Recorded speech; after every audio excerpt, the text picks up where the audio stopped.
आखिर ऐसी क्या बात कहना चाहते हैं वो छात्र कुलाधिपति से, और ऐसा क्या डर है पूरे तंत्र को कि वो कुलाधिपति से उनको मिलने नहीं देना चाहते? इस मामले को बढ़ा दिया गया है, वरना बहुत सिंपल बात है कि वो केवल अपना कोई बात करना चाहते हैं तो जनप्रतिनिधि इसी काम के लिए होते भी हैं। वो कह रहे हैं कि विश्वविद्यालय में जिस तरीके से पैसा खर्च हुआ है वो गलत तरीके से खर्च हुआ है। उन्होंने एक प्रेस कॉन्फ्रेंस इस पे की थी। कोई भी कंस्ट्रक्शन करने से पहले मेरठ डेवलपमेंट अथॉरिटी से एक नक्शा पास कराना होता है, तो शायद विश्वविद्यालय ने वो नक्शे भी पास नहीं कराए और ऑडिट रिपोर्ट में इस पे ऑब्जेक्शन बच्चे गए थे पढ़ने और वो ऑडिट रिपोर्ट लेके घूमने लगे, बिल्डिंग कंस्ट्रक्शन पे सवाल उठाने लगे। क्या केवल मतलब उनका उद्देश्य यही होना चाहिए कि वो किताबें पढ़ते रहे? आप जब अपने फंडामेंटल राइट्स की बात करते हैं तो आप फंडामेंटल ड्यूटीज की बात भी कीजिए। तो क्या इस देश के किसी एक नागरिक का ये कर्तव्य नहीं है कि अगर उसको लगता है कि ये गलत हो रहा है तो वो इस पे आवाज उठाए?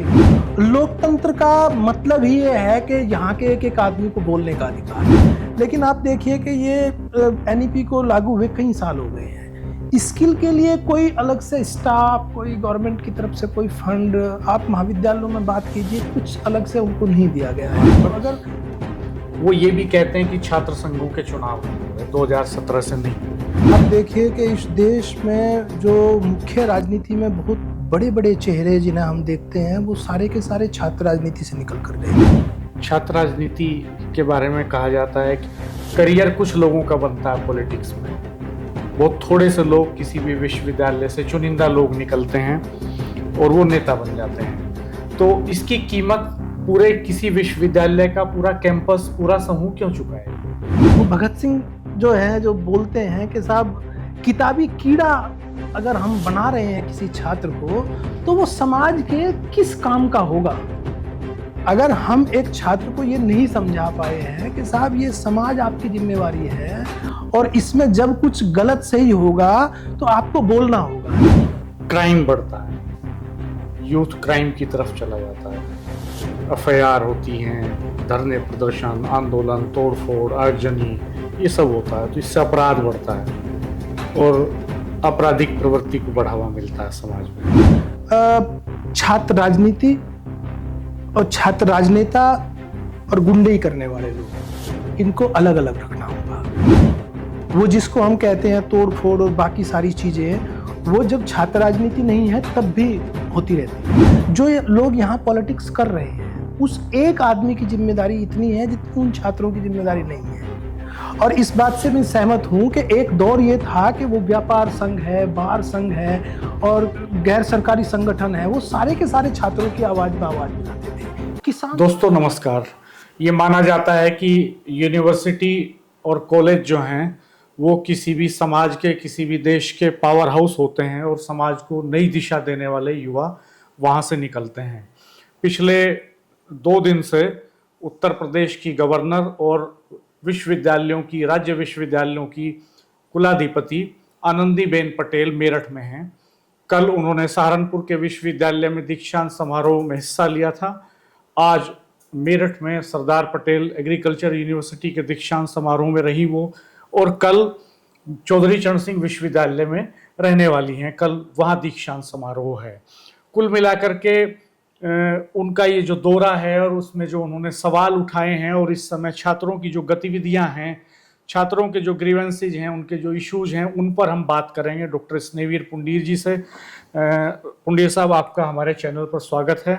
धन्यवाद राणा जी। डॉक्टर पुंडीर छात्र राजनीति से भी जुड़े रहे हैं और इन दिनों एक शासकीय सहायता प्राप्त डिग्री कॉलेज में अध्यापन कर रहे हैं और शिक्षा जगत की जो हलचल हैं उन पर पैनी नज़र रखते हैं, खास तौर पर चूँकि राजनीति विज्ञान के छात्र भी रहे हैं और अब राजनीति विज्ञान पढ़ा भी रहे हैं।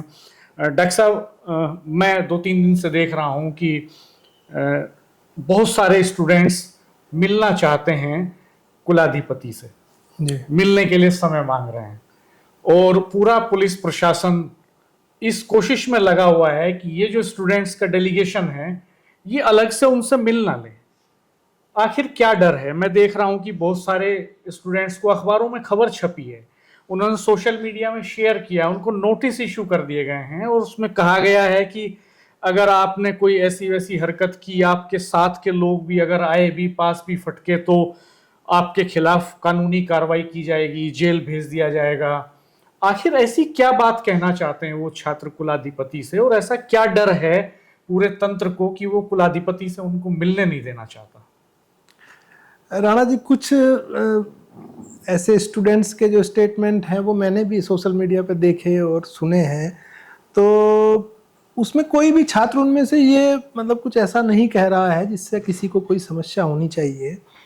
वो सिंपली ये बोल रहे हैं कि साहब, इस दीक्षांत समारोह से हमारा कोई विरोध नहीं है। जैसा मैंने उन्हें सुना, इस दीक्षांत समारोह से हमारा कोई विरोध नहीं है। हम चाहते हैं कि छात्रों के उत्साहवर्धन के लिए होता रहे, हम इसमें सहयोग कर रहे हैं। बस हमारे कुछ सवाल हैं, वो सवाल जो है राज्यपाल महोदय हमारे जो है हम रखना चाहते हैं, उनको सुन लिया जाए। मुझे लगता है कि ये एक इस मामले को बढ़ा दिया गया है, वरना बहुत सिंपल बात है कि वो केवल अपना कोई बात करना चाहते हैं तो जनप्रतिनिधि इसी काम के लिए होते भी हैं। अगर जनता की बात नेता नहीं सुनेंगे तो फिर कौन सुनेगा? ये बहुत सामान्य प्रक्रिया थी, उनको बात करा देनी चाहिए थी। तो ऐसे क्या सवाल है उनके, क्या बात रखना चाहते हैं वो?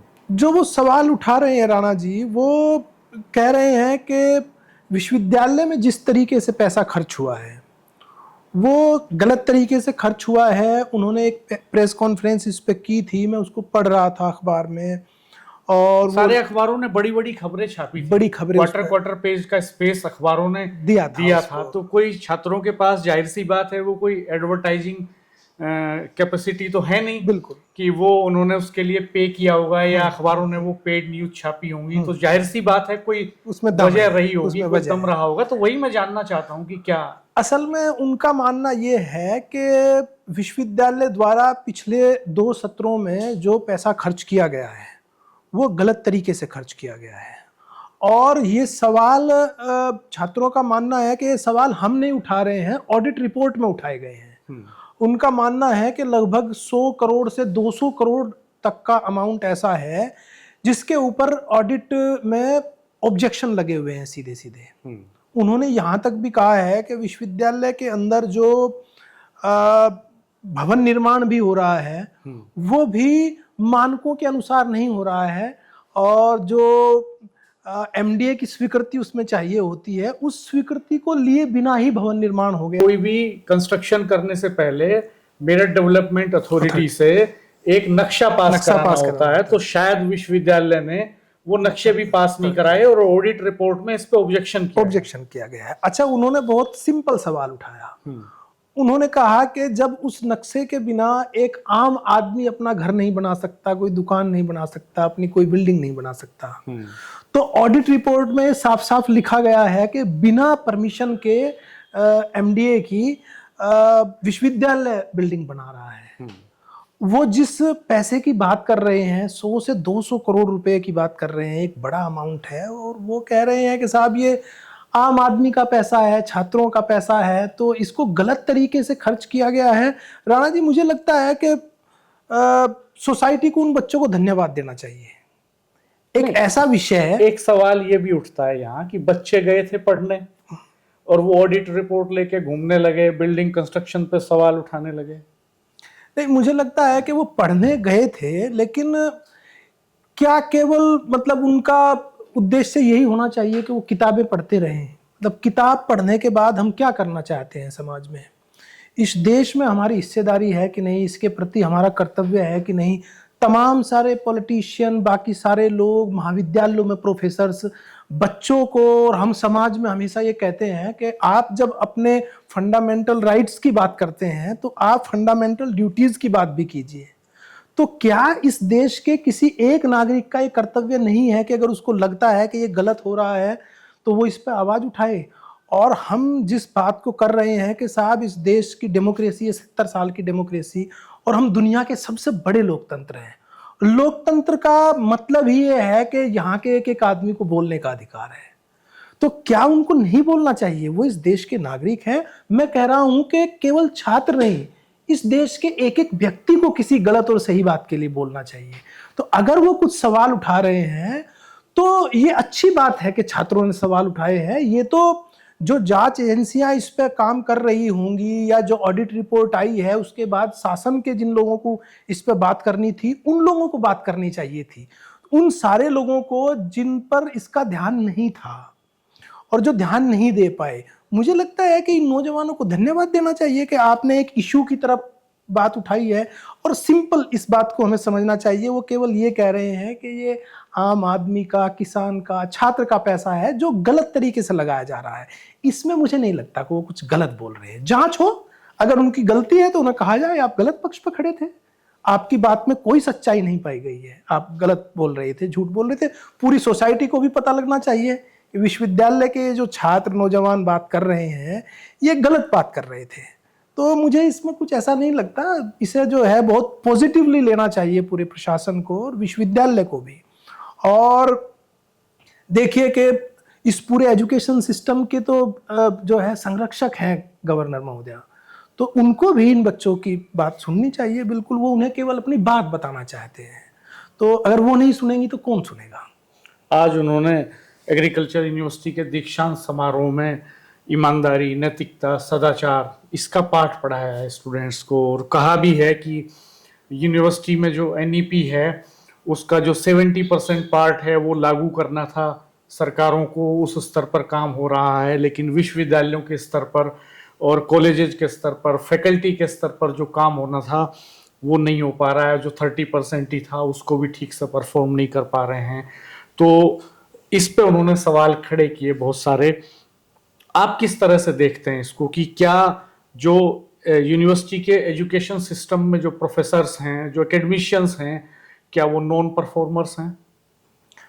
राणा जी, एक तो बात हुई ये एनईपी जो सिस्टम आया है, और मुझे लगता है कि बहुत साफ साफ इस पर बात की जाए तो इस पर दो तरीके की बात होती है। पूरे एजुकेशन सिस्टम में जितने सारे प्रोफेसर्स हैं, बड़े बड़े विद्वान हैं, आप उनसे ऑफ द रिकॉर्ड बात कीजिए, वो सारे कहेंगे कि ये जो एनईपी सिस्टम है ये बहुत बेहतर नहीं रहा है, इसमें बहुत सारी कमियां मौजूद हैं।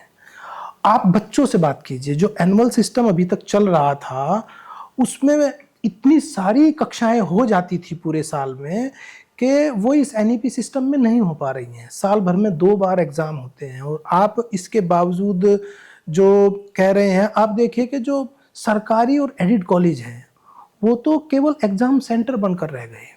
आप जितने सारे इस विश्वविद्यालय के अंदर 1000 के लगभग प्राइवेट कॉलेज होंगे और वो प्राइवेट कॉलेज में से 1/3 कॉलेज भी ऐसे नहीं हैं जो सेंटर बनाए जाते होंगे एग्जाम के।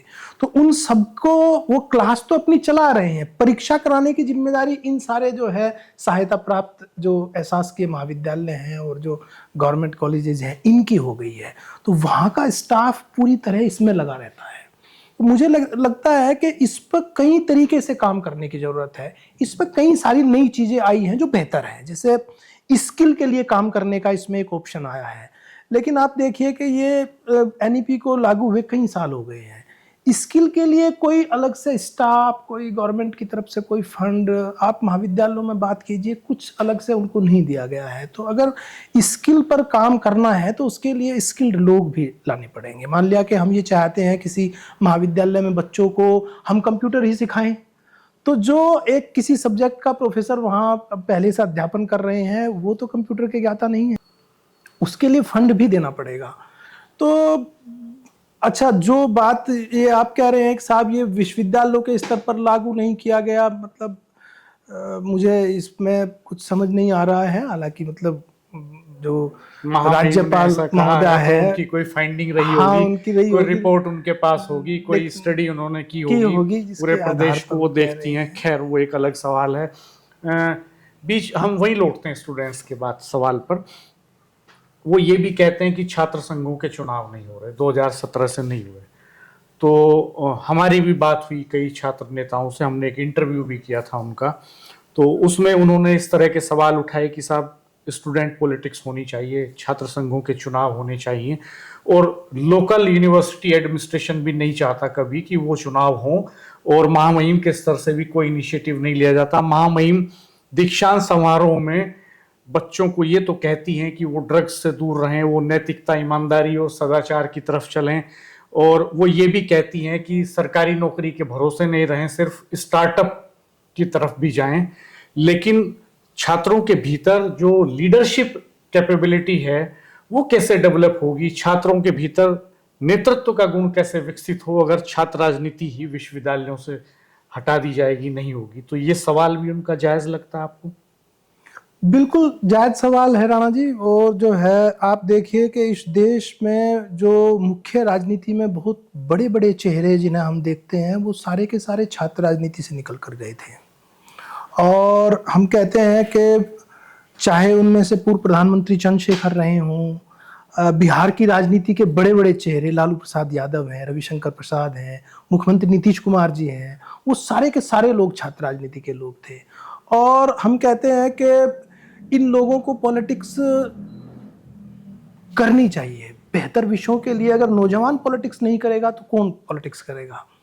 और ये जो मैं इसे एक दूसरे एंगल से देखता हूँ, ये जो छात्र राजनीति नहीं होनी चाहिए ये सवाल है, ये सवाल बीच में छात्र राजनीति खत्म की गई, उसका परिणाम ये हुआ कि हम फिलहाल की जो एजुकेशन सिस्टम देख रहे हैं, हम लोगों ने कहा कि साहब उदारीकरण जब हम लेके आए, हमने कहा कि साहब एजुकेशन को प्राइवेट फील्ड में जो है हम कर रहे हैं, प्राइवेट जो है प्लेयर्स इसमें आएंगे और इसमें बहुत बड़ा विकास होगा, दुनिया के स्तर के विश्वविद्यालय इस देश में खुलेंगे। और हम देखिए कि इन 20 सालों में किस टाइप की शिक्षा व्यवस्था है, वो एक बहुत कड़वी सच्चाई है। अगर उस पर बात की जाए तो मुझे लगता है कि आपको एक पूरा एपिसोड उसी पे बनाना होगा। अगर हम प्राइवेट एजुकेशन की बात कर रहे हैं और हम ये भी कह रहे हैं कि साहब सरकारी लोग जो है काम नहीं कर रहे हैं, फिर हमको ये मानना पड़ेगा कि इसका मतलब इस देश में फौज काम नहीं कर रही है, पुलिस भी काम नहीं कर रही है, और पूरा जिला प्रशासन सरकारी है वो भी इसका मतलब काम नहीं कर रहा है। तो हमको ये फिर कहना पड़ेगा कि कोई भी काम नहीं कर रहा है। इससे पहले ये देश और पूरी दुनिया जिस एक संकट में जो है फंस गए थे कोरोना में, हमने देखा कि यही सारे सरकारी कर्मचारी सड़कों के ऊपर खड़े थे, पुलिस के यही लोग अपनी जान की बाजी लगाए हुए सड़कों के ऊपर खड़े थे, सरकारी डॉक्टर इलाज कर रहे थे, प्राइवेट डॉक्टर घर में चले गए थे।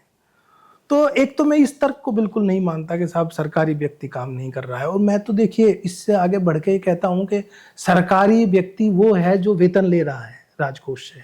तो क्या फिर हमें ये मानना पड़ेगा कि सारे सांसद भी वेतन ले रहे हैं, विधायक भी वेतन ले रहे हैं, इवन इन लोगों को तो कर्मचारियों को तो अब कोई पेंशन नहीं मिलती है, उन लोगों को पेंशन भी मिलती है, हर बार की अलग अलग मिलती है। तो फिर क्या ये माना जाए कि वो भी काम नहीं कर रहे हैं?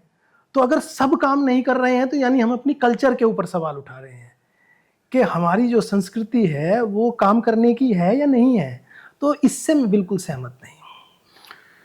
छात्र राजनीति के बारे में कहा जाता है कि आपने कहा कि अच्छे अच्छे नेता निकले छात्र राजनीति से। आमतौर पर सवाल उठता है कि करियर कुछ लोगों का बनता है पॉलिटिक्स में, बहुत थोड़े से लोग किसी भी विश्वविद्यालय से चुनिंदा लोग निकलते हैं और वो नेता बन जाते हैं। तो इसकी कीमत पूरे किसी विश्वविद्यालय का पूरा कैंपस, पूरा समूह क्यों चुका है? उसमें वो आंदोलन करते हैं तो समय खर्च होता है, पढ़ाई में डिस्टर्बेंस होता है, मुकदमे भी दर्ज हो जाते हैं, कई बार धरना प्रदर्शन होता है तो कई ऐसे छात्रों पर भी मुकदमे दर्ज हो जाते हैं जो उस आंदोलन में शामिल नहीं होते। तो करियर बिगड़ता है, पेरेंट्स मानते हैं कि टाइम खराब होता है और करियर बनता है कुछ चुनिंदा नौजवानों का। अच्छा राणा जी, हम जिस डेमोक्रेसी के ऊपर बात कर रहे हैं, आप इस बात को स्वीकार करेंगे कि विरोध उसका एक आवश्यक अंग है? निश्चित। सत्ता पक्ष जितना जरूरी है विपक्ष भी इतना जरूरी है। तो मुझे लगता है कि ये जो विश्वविद्यालयों में, महाविद्यालयों में ये जो छात्र राजनीति करते रहे लोग हैं, इससे पहले भी और अब भी, हर एक का मकसद विधायक बनना, सांसद बनना और मंत्री बनना ना तो होता है और ना होना चाहिए। तमाम सारे स्टूडेंट पॉलिटिक्स के लोग ऐसे हैं कि जो आज प्रोफेसर हैं, जो डॉक्टर हैं। मेरे संपर्क पे तमाम ऐसे बच्चे अभी भी मौजूद हैं जो इंजीनियरिंग के बच्चे थे और वो जो सामाजिक गतिविधियां थी, राजनीतिक गतिविधियां थी, उनमें बहुत ज़्यादा बढ़ चढ़कर हिस्सा लेते थे। और उनमें से 2-3 बच्चे तो ऐसे हैं जो निकले और निकलते जो है, एक बच्चा लेफ्टिनेंट हुआ, एक बच्चा जो है और किसी पोस्ट पे बहुत बढ़िया चला गया, कोस्ट गार्ड में चला गया, कमांडेंट हो गया। तो उन सारे बच्चों का मकसद ये नहीं था कि वो नेता बनेंगे, लेकिन स्टूडेंट, ऐसा स्टूडेंट हम, वो भगत सिंह जो है जो बोलते हैं कि साहब किताबी कीड़ा अगर हम बना रहे हैं किसी छात्र को, तो वो समाज के किस काम का होगा। अगर हम एक छात्र को ये नहीं समझा पाए हैं कि साहब ये समाज आपकी जिम्मेवारी है और इसमें जब कुछ गलत सही होगा तो आपको बोलना होगा। देखिए, मैं एक बहुत रोचक प्रसंग मेरे याद इसमें आ रहा है। जब हम लोग विश्वविद्यालय में पढ़ रहे थे तो एक आंदोलन यहाँ चल रहा था। तो तमाम सारे जो छात्र साथी थे वो मेरे पास भी आए कि आप इसमें जो है अपनी एक भूमिका रखिए। मैं उस दौर में पीएचडी लिख रहा था और हमारे जो गुरुजी थे प्रोफेसर आई.एन. तिवारी, राजनीति विज्ञान का इस देश का सबसे बड़ा नाम एक दौर में रहे थे, जयप्रकाश नारायण के बहुत करीबी सहयोगी थे। तो उनके जो है देख रेख में मैं पीएचडी कर रहा था, वो मेरा काम देखते थे। तो मैं उनसे बात करने गया तो उन्होंने कहा विश्वविद्यालय में क्या चल रहा है। मैंने कहा कि सर ऐसे ऐसे एक भ्रष्टाचार का कुछ मामला है जिसके खिलाफ छात्र आंदोलन कर रहे हैं। और बोले तुम इसमें शामिल नहीं हो। मैंने कहा वो मेरे पास आए थे, लेकिन मैंने कहा मैं आजकल चूंकि पीएचडी लिख रहा हूं इसलिए मैं इसमें समय नहीं दे पाऊंगा। तो गुरुजी ने कहा कि तुमने ये बहुत जबरदस्त काम किया, तुम्हारी पीएचडी बेटा अगर नहीं होगी तो पॉलिटिकल साइंस तो अधूरा रह जाएगा। और फिर उनका, आप मानिए कि उनका चेहरा लाल हो गया। उन्होंने कहा कि जब कोई आया है समाज के बीच से, आपकी जरूरत उसको लगती है तो आपको लड़ना चाहिए, और अगर तुमको जरूरत महसूस होगी तो मैडम वहीं बैठी हुई थी, बोले मैं और तेरी ये माँ भी लड़ने के लिए आएंगे, हमें बताना, हम धरने पर आएंगे। मतलब शिक्षकों का ये रोल था। उन्होंने कहा कि जब मैं अध्यापन कर रहा था बनारस में तो जेपी की कॉल हुई और मैंने अध्यापन छोड़ दिया और बाकी सब काम छोड़ दिया और मैं जयप्रकाश नारायण के आंदोलन में कूद गया। देश के एक बड़े प्रोफेसर जो जवाहरलाल नेहरू विश्वविद्यालय में प्राध्यापक थे, प्रोफेसर आनंद, मेरी एक दिन उनसे बात हो रही, मेरठ में वो आए थे। उन्होंने कहा कि मैं पीएचडी कर रहा था तो मेरा समय लगभग पूरा हो गया। अपने गाइड के पास में गया, मेरा समय तो लगभग पीएचडी का पूरा हो गया। तो बोले फिर, तो बोले जेपी की कॉल है कि नौजवानों को लड़ना चाहिए, इमरजेंसी के खिलाफ लड़ना चाहिए, आपातकाल के खिलाफ सबकी जिम्मेदारी है, बुजुर्ग ही क्यों लड़े, नौजवान क्यों नहीं लड़े। तो बोले, मेरे शिक्षक ने कहा, वो बोले कि तो तुम क्या चाहते हो। बोले सर मैं भी चाहता हूँ कि जब देश के लिए लड़ना है तो मुझे लड़ना चाहिए, हमारे पूरे फ्रीडम मूवमेंट में नौजवान लड़े हैं तो मुझे भी लड़ना चाहिए। तो उन्होंने कहा कि ये तय विश्वविद्यालय नहीं करेगा कि आपकी पीएचडी किस समय पूरी होगी, ये तय मैं करूँगा कि आपकी पीएचडी कब पूरी होगी। जाइए और लड़िए, पीएचडी बाद में पूरी होगी। मुझे लगता है कि इस देश के लिए ये छात्र और नौजवान आवाज नहीं उठाएंगे तो कौन आवाज उठाएगा। सबसे ज्यादा अगर आप मानेंगे कि कोई ऐसी क्लास है जो निस्वार्थ लड़ती है, वो नौजवान है। तो आप उनको, अच्छा अगर ये मान भी लिया जाए कि साहब ये सारे लोग पॉलिटिक्स क्यों कर रहे हैं, नौजवानों को पढ़ना चाहिए, तो सारे नेताओं के जो बेटे राजनीति में आ रहे हैं फिर उनको भी नहीं आना चाहिए अगर पॉलिटिक्स इतनी खराब चीज है। पहले तो ये तय हो कि डेमोक्रेसी में राजनीति करनी भी है कि नहीं करनी है, या कहीं अनजाने में कुछ और मैसेज दिया जा रहा है कि कुछ लोगों के लिए सीमित कर ली जाए, बाकी लोगों को नहीं करनी है। तो मुझे लगता है कि बिल्कुल पॉलिटिक्स होनी चाहिए। छात्र राजनीति इस देश के लिए इतनी ही जरूरी है जितनी मुख्य राजनीति है।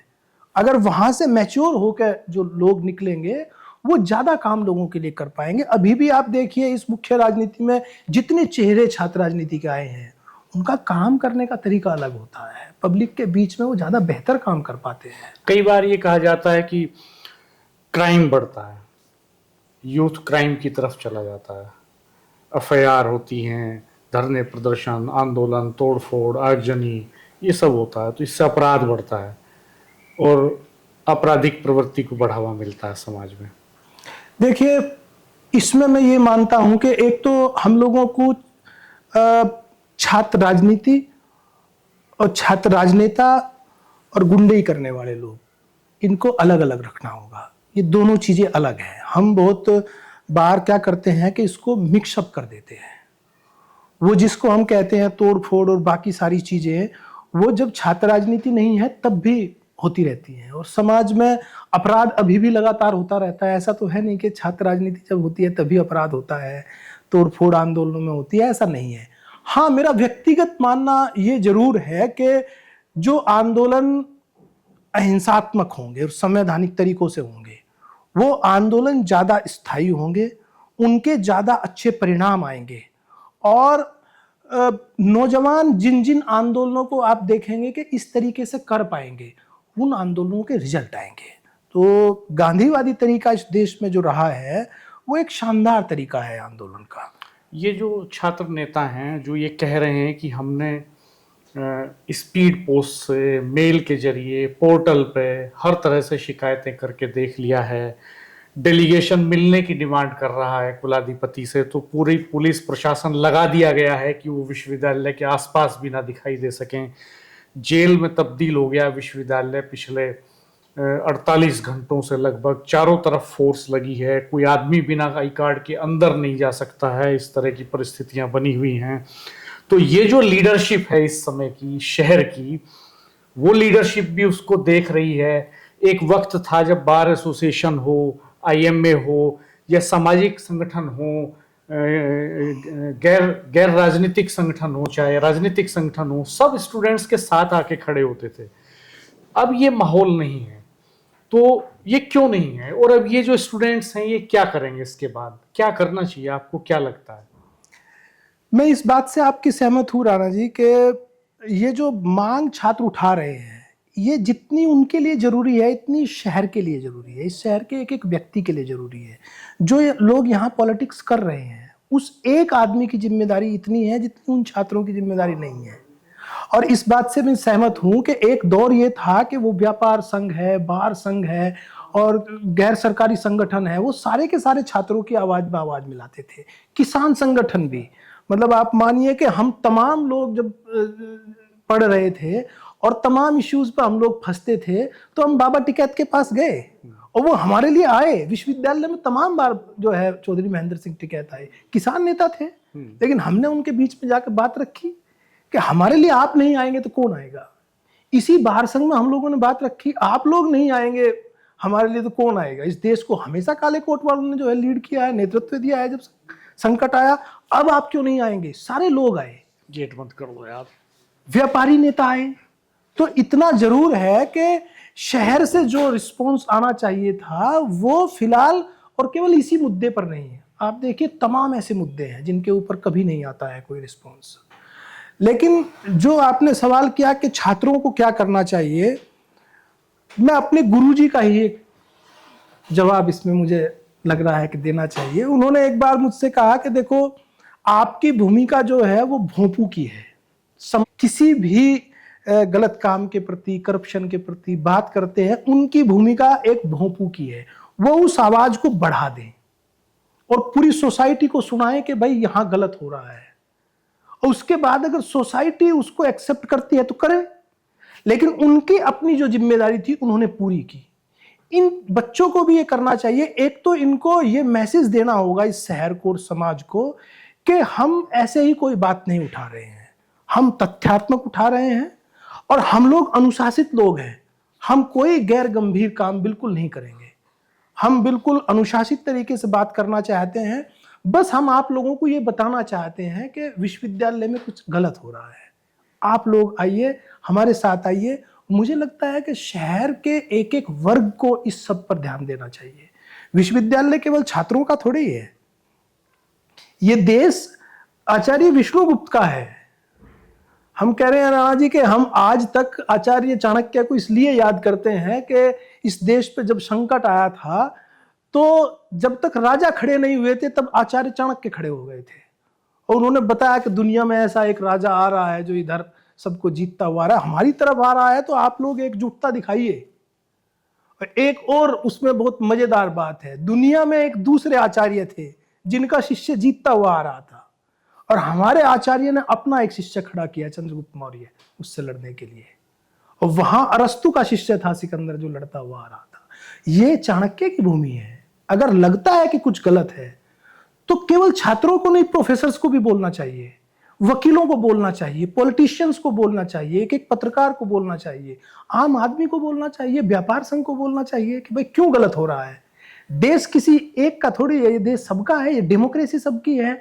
और जब किसान आंदोलन चल रहा था राणा जी, मैंने एक आर्टिकल उस दौर में लिखा था, किसी एक अखबार ने उसको छापा भी था। मैंने कहा कि किसी भी सिस्टम को, सरकार को, व्यवस्था को अहिंसात्मक आंदोलनों को पूरा वजन देना चाहिए, उनका महत्व समझना चाहिए। अगर ऐसा नहीं होगा तो मानिए कि लोगों को हम जानबूझकर हिंसा की तरफ धकेल रहे हैं। अगर अहिंसात्मक आंदोलनों को आप लोगों ने कंसीडर करना बंद कर दिया तो लोग कहां जाएंगे? उनकी डिमांड अगर ये डेमोक्रेटिक सिस्टम नहीं सुनेगा तो कौन सुनेगा? तो हमको बहुत पॉजिटिवली इन बच्चों की बात सुननी चाहिए, प्रशासन को सुननी चाहिए, गवर्नर महोदय को सुननी चाहिए और इस शहर को सुननी चाहिए। तो दोस्तों, सवाल बहुत बड़ा है कि 20, 25, 26 साल की उम्र के कुछ लड़के जो यूनिवर्सिटी में पढ़ते हैं, वो कुछ ऐसे सवाल लिए घूम रहे हैं जिनसे हमारे यूनिवर्सिटी की अथॉरिटी डर रही है, जिनसे पूरा पुलिस प्रशासन सहमा हुआ है। ये वास्तव में समाज के लिए भी चिंता की बात है। समाज को, प्रशासनिक तंत्र को, नेताओं को और जिम्मेदारों को, जो समाज को चलाते हैं, सरकारों को चलाते हैं, उन्हें इस पर सोचना चाहिए कि आखिर ऐसे कौन से सवाल हैं जो 20-25 साल के नौजवान लिए घूम रहे हैं और उनको वो सुनने की स्थिति में नहीं है। उन सवालों को सुनना बहुत जरूरी है। अगर वक्त रहते युवाओं के इन सवालों को नहीं सुना गया तो दक्षिण एशियाई देशों में जो हो रहा है वो कभी भी हमारे देश में भी हो सकता है। गलत रास्ते पर नौजवान ऐसे ही जाते हैं। डॉक्टर स्नेहवीर पुंडीर जी ने जो सवाल उठाए हैं, हम चाहेंगे कि आप कमेंट बॉक्स में उन पर अपनी राय जरूर जाहिर कीजिएगा कि आप इस पूरे घटनाक्रम को किस नज़रिए से देख रहे हैं।